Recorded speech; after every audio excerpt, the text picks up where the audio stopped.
개강절 마지막 주일이 아니겠습니까? 이번 주 금요일이면 성탄절을 맞게 되는데 다시 한번 성탄절을 맞는 우리의 마음을 한번 살펴보시기 바랍니다. 우리는 완벽할 수 없고 우리는 온전할 수 없지만은 그래도 예수님을 사모하는 마음만큼은 완벽해져야 된다는 것입니다. 철저하게 예수님을 사모하는 마음, 이 마음만 있다면 올해의 성탄절은 참으로 아름다운 성탄절이 될 것입니다. 제가 참 좋아하는 말씀 한 구절 소개하겠습니다. 시편에 있는 말씀인데요, 여호와의 밤에 서 있는 종들아 주 하나님을 송축하라 라고 하는 말씀입니다. 저는 이런 말씀이 들려오면 나도 모르는 가운데 아멘 소리가 나와요. 여호와의 밤에 서 있는 종들아 주 하나님을 송축하라, 이런 말이 들려오면 우리 모두가 다 아멘 할 수 있는 그런 말인데, 그 옛날 요한 사도가 그랬던 것처럼 아멘, 주 예수여 오시옵소서, 오시옵소서, 속히 이 마음에 성탄하시옵소서, 그렇게 기도할 줄 아는 그런 우리의 마음이 돼야 된다는 것입니다. 오늘 본문이 말씀은 로마서입니다. 사도 바울이 로마 교회에 보낸 편지인데, 여러분들 로마 그러면 생각나는 말이 딱 하나가 있을 것입니다. 로마는 하루아침에 이루어지지 않았다. 분명히 로마는 하루아침에 이루어진 것은 아니었습니다. 그러나 놀랍게도 로마가 망할 때는 하루아침에 망해버렸습니다. 무슨 말이냐면 세상의 도성은 하루아침에 망할 수 있는 것이고 여기에 비해서 하나님의 도성은 영원하다는 말씀입니다. 오늘 사도 바울은 세상의 도성이 아닌 하나님의 도성인 로마 교회에 편지를 썼는데 여기에서 예수님을 갖다가 이렇게 소개하고 있습니다. 이 아들로 말하면 육신으로는 다윗의 혈통에서 나셨고 성결의 영으로는 죽은 자 가운데서 부활하여 능력으로 하나님의 아들됨을 인정받았으니 곧 우리 주 예수 그리스도시라 라고 하는 아주 위대한 신앙 고백을 하고 있습니다. 이런 신앙 고백, 이런 예수님을 소개하면서 우리도 이렇게 돼야 되겠다라고 하는 말씀을 하면서 로마 교회를 다시 한번 소개를 하고 있는데, 참 로마 교회의 좋은 점을 갖다가 이렇게 소개하고 있습니다. 뭐냐면 믿음이 좋은 것을 칭찬하고 있어요. 여러분들 로마 교회는 참으로 믿음이 좋았어요. 믿음이 좋았습니다. 그 믿음이 좋은 것을 갖다가 사도 바울도 인정을 하고 이것을 소개했는데, 오늘 여러분들 이 말씀을 좀 들으시면서 나도 어떻게 하면 이 믿음이 좋아질까 한번 생각해 보시기 바랍니다. 정말 우리의 믿음이 세상을 이기고 그리고 하나님을 감동시킬 수 있는 그런 믿음이 된다면 얼마나 좋겠습니까? 우리의 믿음은 하나님을 감동시킬 수 있을 만한 그 정도 믿음이 돼야 되는데, 로마 교회는 사도 바울이 세운 교회가 아니었었어요. 이 사도 베드로가 세운 교회도 아니었었습니다. 참으로 이름 없는 사람들이, 이름 없는 사람들, 이름이 누군지도 모르고 빛도 없었던 그런 사람들이 자기들끼리 모여가지고 세웠던 교회가 로마 교회였었어요. 그런데 그럼에도 불구하고 이 교회가 얼마나 믿음이 좋았는지, 얼마나 믿음이 좋은지, 여러분들의 믿음이 세상에 소문이 났다고 사도 바울은 그렇게까지 칭찬하고 있습니다.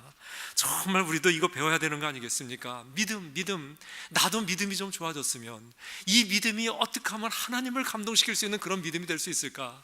여러분들 이번 성탄절이 되기까지 꼭 이것을 살펴보시기 바랍니다.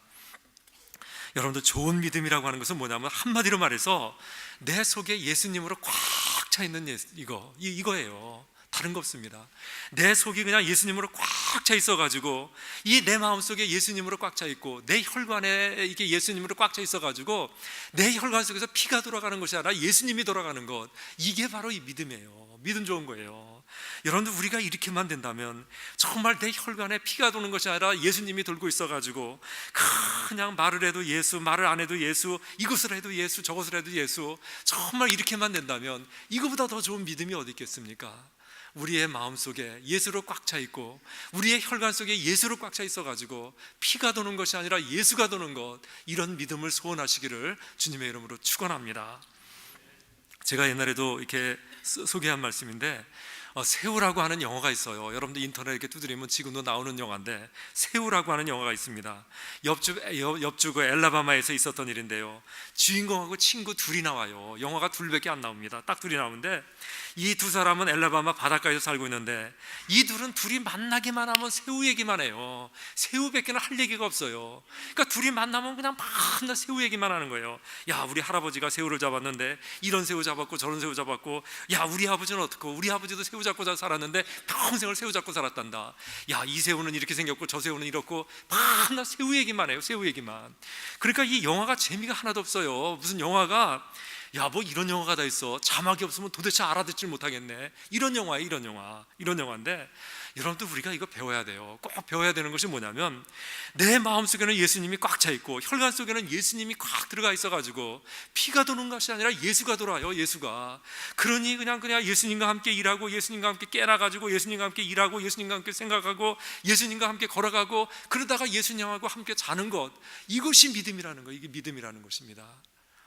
아멘도 안 하세요? 아멘도 안 하세요? 네, 여러분들 이런 믿음 가지시기를 주님의 이름으로 다시 한번 축원합니다. 우리 옆 동네 사고 알고 있는 지미 카터 전 대통령 몇 달 전에 암에 걸렸다고 그러지 않았습니까? 그래가지고 죽음을 기다린다고 하는 그런 보도를 읽었는데, 전이성 흑색종이라고 하는 그런 암에 걸렸었어요. 이 흑색종이라고 하는 암은 피부암의 일종입니다. 전이가 참 빨리 된대요. 카터의 경우에는 간에서 시작한 이 암이 뇌로 전이가 돼가지고 더 이상 소망이 없었답니다. 이제는 편안하게 앉아가지고 이제 죽을 준비, 그거를 하고 있었다고 그렇게 이제 신문에 나왔는데, 그런데 4달 만에 완치가 돼버렸어요. CT를 찍어봤는데 암이 싹 사라져가지고 캔서 프리, 아주 완치가 되었다고 그렇게 보도가 났습니다. 사람들은 참 그래요. 야, 어떻게 그럴 수가 있나. 91세 되신 노인인데 어떻게 암에 걸려가지고 4달 만에 없어질 수가 있단 말이냐. 그냥 사람들이 다 이렇게 이렇게 눈을 이렇게 뜨고 있는데, 여러 가지 말을 많이 해요. 이렇게 해가지고 고쳤다, 저렇게 했다, 많이 고쳤는데 그 중에서 하나가 뭐냐면 약을 먹었다는 것입니다. 참 발음하기도 어려운 크트루다, 뭐 처음 듣는 약인데요. 하여튼 이 약은 먹는데 15만 달러가 든답니다. 아주 비싼 약인데 이 약을 먹었기 때문에 나섰다라고 하는 보도도 있었습니다. 그런데 여러분들 생각해 보세요. 그 약 먹는다고 살겠습니까? 아니에요. 약 먹는다고 다 사는 거 아닙니다. 이 약 먹고도 죽은 사람 참 많아요. 똑같은 증상을 가지고 똑같은 약을 처방해도 죽기도 하고 살기도 하고요. 점점 솔직히 말하면 죽는 사람이 더 많아요. 그러나 카터처럼 종종 살아나는 사람도 있는데, 이거 여러분들 잘 생각하라는 것입니다. 무슨 말을 하려고 그러냐면, 약이라고 하는 것은 도구에 불과하다는 거예요. 도구에 불과하다는 것입니다.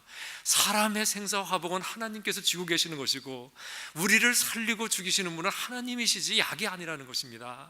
여러분들 약이 이 카터의 경우는 바로 이 하나님께서 살리신 거예요. 하나님께서 살리신 것인데, 카터뿐 아니라 다른 사람도 마찬가지입니다. 의사가 끝났다고 고개를 흔든다 하더라도 모든 것을 풀 수 있는 전능하신 하나님 앞에 나가면 길이 열리고 치료가 열리는 거예요. 이렇게 전능하신 하나님을 믿음으로 믿고 하나님께 나갈 수 있는 것, 이것도 믿음의 한 종류 아니겠냐고요. 믿음 아니겠습니까? 우리에게도 이런 믿음도 필요하다는 것입니다. 옛날 제가 선교사 나갈 때요, 기도하라, 드려라, 가라, 보내라 라고 하는 표가 있었습니다. 왜 우리가 기도해야 되는가? 왜 우리가 드려야 되는가? 왜 우리가 가야 되는가? 왜 우리가 보내야 되는가? 이렇게 질문을 하고는요, 답을 냈는데 답이 뭐냐면 Because who he is 라고 답을 냈어요. 그분 때문에 우리가 그분 때문에 드려야 되고, 그분 때문에 가라 그러면 가고, 그분 때문에 보내야 된다고 그렇게 얘기했는데, 바로 하나님 때문에 내가 모든 것을 할 수 있는 것, 이것이 바로 믿음이라는 거예요. 다른 사람도 아니고 하나님 때문에 하는 것, 이것이 바로 믿음이라는 것입니다. 여러분들, 세상은 성탄이 왔다고 떠들썩하고 쇼핑을 하고 선물을 나누고 있지만은, 이 성탄의 주인공인 예수님을 만나지 않는다면 그 성탄이 무슨 의미가 있겠습니까? 이런 예수님께 대한 믿음이 없다면 아무런 것도 아니라는 것입니다. 아무리 우리가 동정녀 탄생 그런다 하더라도 믿음이 없다면 아무것도 아니고, 아무리 우리가 예수의 보혈 그런다 하더라도 거기에 믿음이 없다면 아무런 능력은 나타나지 않을 것입니다. 믿음을 가지고 성탄절을 맞고, 믿음을 가지고 성탄절 예배를 드려야 한다는 것입니다. 여러분들, 이번 주 25일 날 우리 교회에서는 예배를 드리지 않습니까? 전통적으로 우리는 성탄절날 예배를 드려요. 예수님 생일날 우리가 예배를 드려야지 다른 것만 안 된다 해가지고 우리 교회에서는 꼭 예배를 드리는데, 여러분들 이번에 여러분들 25일 날 꼭 나오시고, 다른 교회 예배 안 드리는 교회 많습니다. 거기 나가는 사람들까지 다 초청을 해가지고 오셔서 예배를 같이 드리자는 것입니다. 예배를 드리는데 믿음을 가지고 오셔서 믿음으로 예배를 드리고 믿음으로 아기 예수를 만나자는 것입니다. 이번 성탄절에는 여러분들 꼭 믿음 가지고 교회에 오시고, 그 믿음 가지고 아기 예수를 만나는 그런 성탄절이 되시기를 주님의 이름으로 축원합니다. 두 번째로는 이 로마 교회 안에 있는 따뜻한 은혜를 칭찬했어요. 이 로마 교회는 얼마나 은혜가 많았는지 사도 바울이 딱 봤더니 그냥 은혜였었어요. 그래서 그 은혜를 갖다가 사도 바울은 참 칭찬했는데, 사도 바울이 이렇게 은혜를 칭찬할 수 있었던 것이 뭐냐면 자기 자신도 그렇게 은혜를 많이 받았던 사도였기 때문에 그래요. 나의 나 된 것은 하나님의 은혜였어. 나는 너무나 하나님의 은혜에 빚진 자였어. 사도 바울은 밤낮 이러고 다니지 않습니까? 그러다가 로마 교회에 있는 그 은혜를 보고는 와, 나하고 똑같네, 이렇게 돼버린 것입니다. 은혜라고 하는 말이 나오는데요, 오늘 우리는 은혜 받아야 됩니다. 참으로 은혜 받아야 돼요. 제가 오늘도 그렇고 다음 주일도 그렇고 계속해서 은혜 설교를 많이 할 건데, 여러분들 우리에게는 은혜가 없으면 아니 됩니다. 우리 안에 있는 모든 갈등과 모든 것이 은혜가 있으면 없어지는 거예요. 은혜가 없기 때문에 그런 건데, 여러분들 이 은혜에는 단계가 있답니다. 3가지 단계가 있는데, 은혜를 처음 받으면 처음 단계는 행복해하는 단계예요. 내가 은혜 받았구나, 하나님께 내가 이런 은혜를 받았어, 너무나 행복하는구나, 너무 좋아, 이렇게 행복해하는 단계가 있습니다. 이 단계를 넘으면 겸손해하는 단계가 있는데, 모든 것은 다 하나님께서 주셔서 이렇게 됐구나, 나는 내가 잘나서 이렇게 된 줄 알았더니 이게 바로 하나님의 은혜였구나, 그래가면서 겸손해지는 그런 단계가 있어요. 마지막 한 단계가 뭐냐면 빚진 자의 심정이 된답니다. 나는 빚진 자구나, 나는 공짜로, 은혜기 때문에 공짜로 받았는데 나 쪽에서는 공짜였지만은 하나님 쪽에서 봤을 때는 엄청난 희생이었구나, 나는 이것을 받았는데, 이런 은혜를 받았는데 이거는 공짜가 아니다, 나는 빚진 자다 라고 하는 그런 빚진 자의 심령이 되는 것, 이것이 바로 마지막 단계라는 것입니다. 사도 바울이 여기까지 갔어요. 나는 빚진 자다 늘 그러고 다니는데, 왜 그러냐면 자기의 지나간 날을 돌이켜보았더니 자기를 향한 하나님의 은혜가 너무 컸더랍니다. 왜 나에게 이렇게 큰 은혜를 주셨나, 왜 나를 이토록까지 사랑하셨나, 그래서 나는 빚진 자로다, 이렇게 된 거예요. 여러분들 이것이 바로 남 얘기가 아니지 않습니까? 사도 바울의 얘기가 아니지 않습니까? 우리들 얘기 아니겠습니까? 은혜라고 하는 것은 우리는 거저 주셨어요. 그냥 은혜는 받을 자격이 없는 사람이 받는 그것이기 때문에 우리는 은혜를 공짜로 받았습니다. 그러나 하나님 차원에서 봤을 때는 당신의 아들을 죽이면서까지 만들어 놓은 것이 은혜고, 그 은혜를 우리는 공짜로 받은 거예요.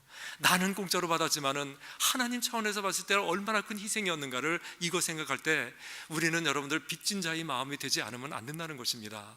꼭 빚진 자의 마음을 가지시기 바랍니다. 오리곤에서 농장을 하던 해리라고 하는 사람이 있었어요. 여러분들 지금 제가 해리 그러면 잘 모르지만은 조금만 지나가면 이 사람이 누군지 압니다. 아주 우리가 알고 있는 사람인데, 이분은 농장이 잘 돼가지고 아주 부유하게 살고 있었답니다. 그러다가 1950년 한국에 6.25 동란이 일어났을 때, 그때 이분은 나이가 47살 때였었는데 갑자기 하드어택이 왔어요. 그냥 심장이 마비가 돼버렸습니다. 그래서 쓰러져 버렸어요. 이분의 아내가 간호사였었어요. 황급하게 그냥 막 이렇게 심장 마사지 해가지고 이제 간신히 이제 숨은 붙여놨는데 지금 위험해요. 왔다 갔다 꼴딱꼴딱 왔다 갔다 하고 있습니다. 목숨이 왔다 갔다 하고 사경을 헤매고 있는데, 이때 이 해리, 이분은 거기서 하나님을 찾았어요. 참 이게 쉽지 않은 건데요, 의식이 왔다 갔다 하는 그 순간에 내가 하나님을 붙잡아야 된다 그래가지고 하나님을 붙잡았어요. 거기서 하나님을 찾았습니다. 아주 전심으로 하나님을 찾았어요. 그런데 나중에 간증을 받더니 이런 간증이에요. 이렇게 전심을 다해서 하나님을 찾자 하나님께서 찾아오셨대요. 하나님께서 찾아오셨는데 그냥 찾아오신 것이 아니라 그리스도의 보혈이 묻혀있는 이 손, 그리스도의 보혈이 묻혀있는 이 피로 이 해리의 심장을 갖다 이렇게 만져주더라는 거예요. 분명히 그리스도의 보혈이 묻혀있는 그 손을 가지고 해리의 심장을 갖다 이렇게 만져주셨답니다. 여기서 살아나요. 심장이 뛰고 숨이 터졌습니다. 그야말로 사망의 음침한 골짜기에서 하나님의 터치를 체험했고요, 여기서 구원을 받는 그런 체험을 하는 거예요. 완전히 바뀌어졌어요. 편해졌어요. 여태까지는 농장을 하면서 무엇을 먹을까, 무엇을 입을까 이것만 생각하던 사람이 여기서 완전히 달라져가지고 딱 기도 제목 하나를 가지고 날마다 기도해요. 4년간 기도했다는데, 여러분들 그 기도 제목이 뭐냐면, 하나님, 내가 무엇을 해야지 하나님께서 기뻐하시겠습니까? 내가 어떤 걸 해야지 하나님께서 기뻐하시겠습니까? 그거 하나만 가지고 기도했대요. 4년 만에 응답을 받았는데 마을회관에서 영화를 상영하고 있었어요. 이 영화가 어떤 영화였냐면 한국 6.25 동란 때, 6.25 동란 전쟁 구화를 다룬 다큐멘터리 그 영화였었답니다. 어린아이 하나가요, 그 동양인 그 우리 한국에 그냥 꿰어지지 않은 어린애가 추운 겨울날 우물바닥에 떨어져 있는 김치 조각 하나를 주워 먹으면서 울고 있는 장면, 이걸 갖다 봤어요.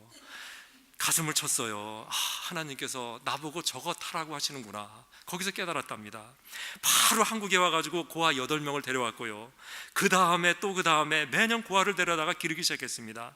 이 사람의 이름이 그 유명한 해리 홀트였었고, 1960년에 홀트 아동복지재단을 만들어서 한국의 고아들을 갖다가 미국에 데려왔던 그 사람이었었어요.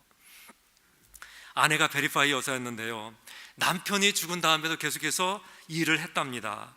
40년 동안 한국에서만 6만 6천 명의 고아를 데려왔어요. 여러분들 6만 6천 명이에요. 놀라지도 않습니까? 6만 6천 명이나 되는 우리나라 애들을 데려다가 이 나라에서 길러가지고 이 애들 가운데서 사회사업가, 의사, 교수 얼마나 많이 나왔는지 알 수가 없습니다. 생각해 보세요. 왜 이 사람들이 이렇게 했습니까? 왜 무엇이 이 사람들을 이렇게 만들었습니까? 바로 은혜 아니겠습니까? 내가 은혜를 받았다는 거예요. 은혜를 받고 났더니 내가 빚진 자라고 하는 것을 깨달았고, 이렇게 내가 빚진 자라는 것을 깨달았더니 얼마든지 이런 일을 할 수가 있었다는 것입니다. 우리를 보세요. 우리는 참 좋은 나라 미국에 와서 살고 있습니다. 아주 자유롭게 믿음 생활하고 있어요. 우리 믿음 생활하는데 방해되는 게 뭐가 있습니까? 참 믿음 생활 잘하고 있는데, 우리는 이렇게 마음 놓고 믿음 생활을 하고 있지만은 세상에는 이렇지 못한 사람들이 너무나 많다라는 거예요. 이슬람 지역은 물론이고 북한을 가보세요. 거기도 지하교회가 참 많이 있는데 예수님 믿는 척도 못하지 않습니까? 찬송을 부르면 입만 뻥긋거리지 소리도 못 내요. 요즘은 조금 나았다고 그러지만은 저 중국을 보세요. 지하에서 예배를 드리는데 창을 2중으로 3중으로 갈아막고 예배를 드립니다. 그래도 그 사람들이 얼마나 열심인지. 새벽 기도가 너무나 좋아가지고 새벽마다 모여들어요. 피아노가 있어요. 프로젝트 있습니까? 가사를 외워서 부르지 않습니까? 그냥 서서 예배를 드리는데 조그마한 방에 150명이 들어가요. 움직일 수가 없습니다. 1시간 서서 예배 드리고 2시간을 기도하더랍니다. 울면서 기도해요. 성경을 많이 모릅니다. 몇 마디 아는 것 가지고 자기들끼리 나눕니다. 이렇게 말씀을 나누고 나눈 말씀을 가지고 자기들끼리 파송을 해요. 신강으로, 티베트로, 아프간으로 자기들끼리 파송을 하는데 후원이 없어요. 후원이 없습니다. 그저 성경 말씀대로 그냥 가는 거예요. 두버릇도 없이 전대도 차지 않고 그냥 파송받습니다. 그렇게 가서 선교하다가 그 자리에서 그냥 죽는 거예요. 그냥 죽는 것입니다. 그러면 하나님 품에 안기는 것 아니겠습니까? 작년에도 파송했고 재작년에도 파송했어요. 사람이 은혜로 알면 이런 빚진 자의 심령이 돼가지고 얼마든지 이런 일을 할 수가 있더라는 것입니다. 톨스토이가 82세의 나이로 세상을 떠났습니다. 그 사람이 세상을 떠나면서 기도했던 마지막 기도가 이런 기도였었어요. 하나님, 나를 도와주십시오. 마지막 몇 시간만이라도 하나님의 일을 하고 마지막 숨을 거두는 그 순간에도 하나님을 바라볼 수 있게 해 주옵소서. 이런 기도를 하고 죽었다는 것입니다. 저와 여러분, 우리는 은혜를 받은 사람이라는 것을 다시 한번 기억하시기 바랍니다. 우리가 예수님 믿고 이렇게 미국에 살고 있는 것, 이것이 하나님의 은혜라고 하는 것을 다시 한번 기억하시기 바랍니다. 은혜를 받은 나는 빚진 자라고 하는 것을 아시고 다시금 헌신하시고 다시금 하나님의 일에 뛰어드는 저와 여러분들 다 되시기 바랍니다. 마지막으로요, 사랑의 헌신을 얘기하겠습니다.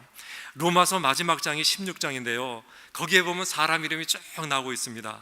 가장 많이 나오는 단어가 문하나라라고 하는 말이에요. 사람 이름 하나 나오고 문하나라 나오고 문하나라. 브리스길라와 아굴라에게 문하나라, 에베네도에게 문하나라, 안드로니고와 유니아에게 문하나라. 그러면서 이름 하나 나오고 문하나라 이렇게 나오는데요, 그러면서 맨 마지막에 하는 말이 뭐냐면 그들은 사랑의 수고를 아끼지 아니하였노라. 이렇게 끝나요. 이렇게 끝납니다. 여러분들 보세요. 로마 교회가 되기까지는 이런 사람들의 희생과 사랑의 헌신이 있었기 때문에 가능했다는 것입니다. 이것이 바로 오늘 우리 성탄절을 맞는 우리의 마음이 돼야 돼요. 우리 교회 안에서 하나님의 도성, 하나님의 교회 안에서 이런 사랑의 헌신과 희생이 있지 않으면 우리 교회는 제대로 나갈 수가 없더라는 것입니다. 여러분들 프랑스 노르망디에 가면 넓은 들판이 나오지 않습니까? 거기에는 수없이 많은 비석이 이렇게 놓여 있다고 그러는데 2차 대전 때 노르망디 상륙작전에 참여했다가 전사한 미군들의 묘지가 거기 있다고 그래요. 평화를 지킨다고 남의 나라에 와가지고 전사한 젊은이들의 묘지 아니겠습니까? 이런 희생이 있었기 때문에 프랑스가 해방된 것이고 이런 희생이 있었기 때문에 2차 대전이 끝난 것 아니겠습니까? 서울 양화진에 가면 선교사들의 묘지가 많이 있습니다. 거기 비석을 보세요. 예일 출신, 프리스턴 출신들이 얼마나 많은지 모릅니다. 그 꽃다운 청년들이 자기의 조국 미국을 두고 여기 와가지고 거기서 열병에 걸리고 거기서 복음을 증거하다가 거기서 죽었어요. 그런 희생이 있었기 때문에 우리 한국이 구원을 받았고, 그런 희생이 있었기 때문에 오늘날 우리가 이 자리에서 예배를 드리고 있는 것입니다. 그런 거예요. 예루살렘에 가면 골고다 언덕이 있답니다. 예수님께서 십자가에서 달리셨던 곳이 바로 그곳이었는데 여기쯤이 바로 그 자리입니다 라고 설명을 하면 모두가 그 자리에 무릎을 꿇게 된답니다. 그러면 저 위에서 치르신 그 희생, 그 피 맺힌 희생이 가슴속에 전해와서 얼마나 감격의 눈물을 흘리는지 알 수가 없게 됩니다. 성탄절에는 이런 희생이 있었고, 이런 희생을 우리는 꼭 기억해야 되며, 나도 이런 사랑의 수고를, 사랑의 헌신을 아껴서는 안 된다는 것입니다. 성탄절에는 이런 일이 있었는데 오늘 제가 얘기 하나 하고 마치겠습니다. 우리나라에 처음 복음이 들어왔을 때, 지금부터 100 몇십 년 전에요, 그때는 양반이 있었고 쌍놈이 있지 않았습니까? 양반이기만 하면 요만한 꼬마애가 자기 할아버지 뻘 되는 그 쌍놈한테 이놈저놈 하면서 하대하던 때가 그때였지 않았습니까? 거기에 엄씨의 성을 쓰던 쌍놈이 있었답니다. 마부를 하고 있었대요. 일찍이 예수님을 영접하고 지금으로 말하면, 우리로 말하면 권사님, 안수집사, 권사님을 하고 있었답니다. 이분은 쌍놈인데 왕손의 말을 끄는 마부였었어요.